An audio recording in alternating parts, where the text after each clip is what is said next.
వీక్షకులందరికీ నమస్కారం. జూలై నెలలో మకర రాశి వారికి ఏ విధమైనటువంటి ఫలితాలు కలగబోతూ ఉన్నాయో ఈ కార్యక్రమం ద్వారా తెలుసుకుందాం. ముఖ్యంగా మకర రాశి వారికి ఈ మాసంలో అర్ధాష్టమ కుజుని యొక్క దోషం తొలగిపోబోతూ ఉన్నది. అలాగే ఈ మాసంలో గురుడు అనుకూలంగా ఉన్నారు. ఇక్కడ ఒక దోషం తొలగిపోయింది. షష్ఠ స్థానమందు రవి అనుకూలము, అలాగే పంచమ స్థానమందు గురుడు అనుకూలము. ప్రత్యేకించి శుక్రబుధ గ్రహాలు, చంద్రుడు కూడా ఈ మాసంలో అనుకూలమైనటువంటి గ్రహాలుగా ఉండబోతూ ఉన్నారు. కాబట్టి గత మాసంతో పోల్చుకుంటే ఈ మాసంలో అయింది ఏంటి అంటే ప్రతికూలమైనటువంటి గ్రహాల యొక్క సంఖ్య తగ్గడం, అనుకూలమైనటువంటి గ్రహాల సంఖ్యలో ఏ విధమైన మార్పు లేదో అవి అలాగే అనుకూలిస్తున్నాయి. కాబట్టి ఈ మాసంలో కొంత మంచి ఫలితాలను అయితే మనం ఆశించవచ్చును. అయితే ఈ కుజుడు 13వ తారీఖు వరకు ఈ గ్రహం రాశిని మారే పరిస్థితి లేదు. అనగా మేషరాశిని ఈ గ్రహం కుజుడు 13వ తారీఖున వదిలేస్తారు. 14, 13వ తారీఖు చివరి నుండి కూడా మారుతారు. కాబట్టి 13వ తారీఖు లగాయతు అర్ధాష్టమ కుజ దోషం పోతుంది. ఇప్పటికీ ఏలినాటి శని దోషం ఉన్నది. రాహు తృతీయ స్థానంలో మిశ్రమమైనటువంటి గ్రహమే, అంత యోగ్యమైనటువంటి గ్రహం అయితే కాదు. ఈ నెలలో చూసుకున్నప్పుడు ఈ గ్రహస్థితి వల్ల ఇంకొక విషయం ఏంటంటే 17వ తారీఖు దగ్గర నుండి రవి సప్తమ స్థానంలోకి వెళతారు. అంటే ఒక అనుకూలత తగ్గుతూ ఉన్నది, ఒక ప్రతికూలత తగ్గుతూ ఉన్నది. అయితే ఈ అనుకూలత తగ్గడం అన్నది సగం నెల అయిపోయిన తర్వాత తగ్గుతుంది కాబట్టి పెద్ద పర్వాలేదు. సాధారణంగా 15వ తారీఖు వరకు యోగించినటువంటి గ్రహం ఉంది కాబట్టి మనకి నెలలో సగం రోజులు వెళ్ళిపోతాయి.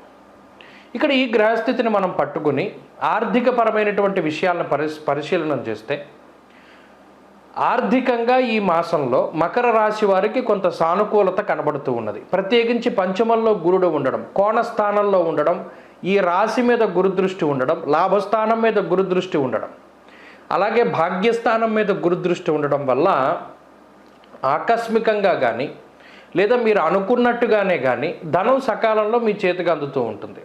ఉద్యోగంలో మార్పు ద్వారా కొంత ఎక్కువగా ధనాన్ని ఆర్జించడము, వ్యాపారంలో లాభం ద్వారా ధనాన్ని ఆర్జించడము, ఇటువంటివన్నీ కూడా జరగడానికి అవకాశాలు ఉంటాయి.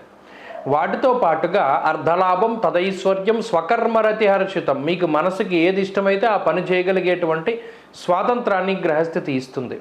నచ్చినటువంటి విహారయాత్ర చేయాలి, నచ్చిన తీర్థయాత్ర చేయాలి, నచ్చిన బంధువుల ఇళ్ళకి వెళ్ళాలి, చక్కగా ఈ నెలలో ముందుకు వెళ్ళగలుగుతారు.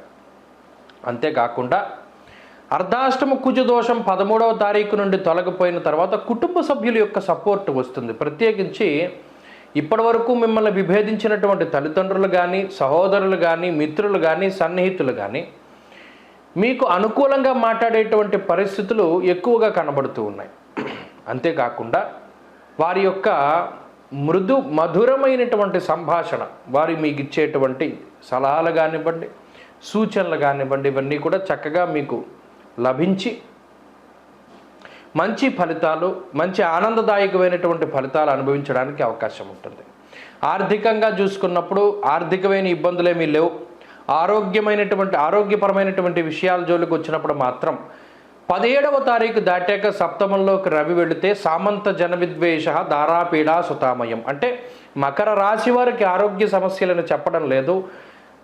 అటు జీవిత భాగస్వామికి, సంతానానికి మాత్రం కొంత ఆరోగ్యపరమైనటువంటి సమస్యలు ఉండబోతూ ఉన్నాయన్నది మాత్రం శాస్త్రంలో చెప్పారు. కాబట్టి 17వ తారీఖు దాటాక జీవిత భాగస్వామి, సంతానము, వారికి సంబంధించినటువంటి ఆరోగ్యం పట్ల మాత్రం శ్రద్ధ తీసుకుంటూ ఉండాలి. అలాగే ఉద్యోగ వ్యాపారాలకు సంబంధించినటువంటి విషయాలకి వస్తే ఉద్యోగము, వ్యాపారము కొంత అభివృద్ధి పదంలో ముందుకు సాగుతూ ఉంటుంది. ఉద్యోగ మార్పుకి అవకాశం ఉన్నది. ఉద్యోగం ముందు స్థానచలనానికి అవకాశం ఉన్నది. పై అధికారులతోటి సఖ్యత ఏర్పడము, లేదా మీకు ప్రతికూలంగా ఉండేటువంటి పై అధికారుల మార్పు, వారు బదిలీ అయిపోవడము లేదా వారి స్థానంలోకి ఇంకొకరు రావడం, ఇటువంటి వాటివి కూడా మీకు మంచి ఫలితాల కిందే చెప్పవచ్చు. ఇక విద్యార్థులకు ఉండేటువంటి గ్రహస్థితి అనుకూలంగా ఉన్నది. చక్కటి వాతావరణం ఉంటుంది, చదువుకోవడానికి ఏకాగ్రత లభిస్తుంది.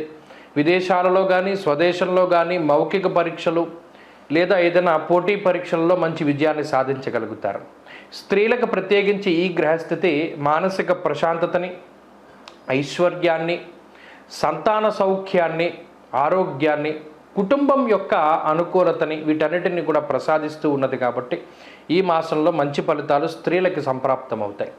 ఇక మకర రాశి వారు ఈ నెలంతా కూడా మంచి ఫలితాలని ఆర్జించాలి, మంచి ఫలితాలు పొందాలి అని కనుక ప్రయత్నం చేస్తే ఎక్కువగా ఆంజనేయ స్వామి వారి యొక్క ఆరాధన, 13వ తారీఖు వరకు సుబ్రహ్మణ్య ఆరాధన చేస్తూ ఉండడం చాలా శ్రేష్టం. ప్రతిరోజు సుబ్రహ్మణ్య భుజంగ స్తోత్రాన్ని పారాయణ చేయడం, లేదా ఆంజనేయ స్వామి వారి యొక్క హనుమాన్ చాలీసా కానీ, ఆంజనేయ అష్టోత్తర శతనామావళి కానీ పారాయణ చేస్తూ ఉండడం, మంగళవారం నాడు మన్యుసూక్తంతో ఆంజనేయ స్వామికి అభిషేకం చేసుకుంటూ ఉండడం, లేదా ఈశ్వరాభిషేకాన్ని మన్యుసూక్తంతో జరిపించుకుంటూ ఉండడం, ఇటువంటి వాటి వల్ల ఈ నెలలో ఉండేటువంటి గ్రహదోషాల నుండి బయటపడతారు. ప్రత్యేకించి ఆంజనేయ స్వామి వారి యొక్క సింధూరాన్ని వదలకుండా ప్రతిరోజు ధారణ చెయ్యండి.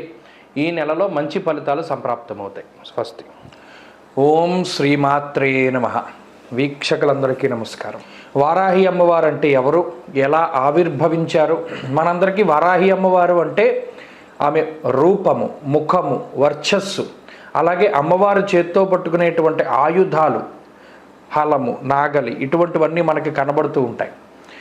అయితే చాలామందికి తెలియనటువంటి ఒక విషయం ఏమిటి అంటే, లలితా సహస్రనామం ఎవరైనా చదువుతూ ఉంటే వాళ్ళకి తెలుస్తూ ఉంటుంది.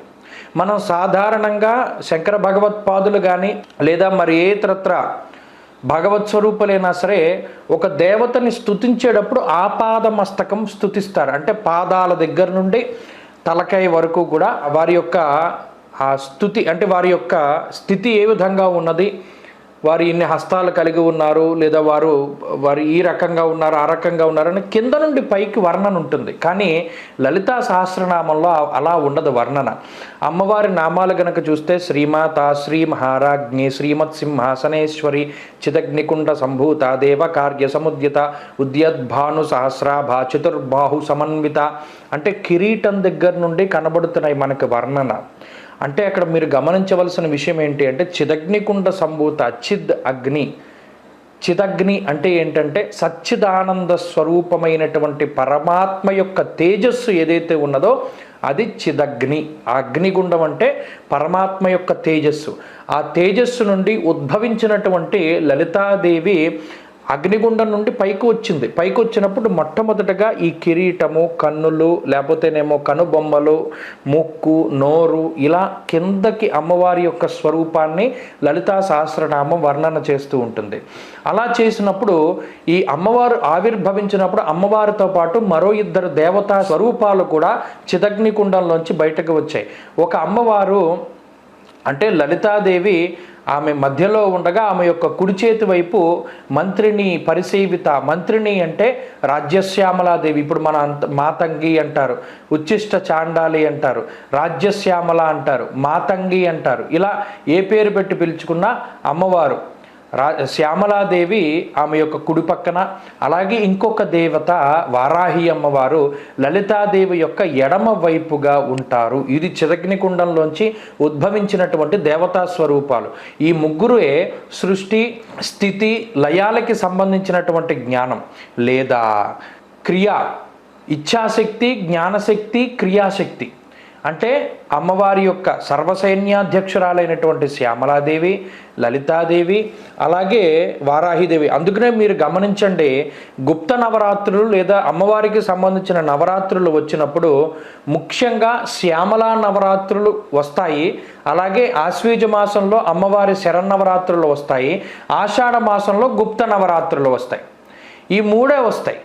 మిగతా దశమహావిద్యలకి సంబంధించినటువంటి నవరాత్రులు ఎక్కడా కనబడవు. ఎందుకు రావు అంటే ఈ 3 దేవతలే చిదగ్నికుండ నుండి బయటకు వచ్చినటువంటి ఇచ్ఛాశక్తి, జ్ఞానశక్తి, క్రియాశక్తి స్వరూపాలు. అందుకనే శ్యామల నవరాత్రులు ఉంటాయి, ఆశ్వీజ నవరాత్రులు ఉంటాయి, అలాగే వారాహి నవరాత్రులు ఉంటాయి.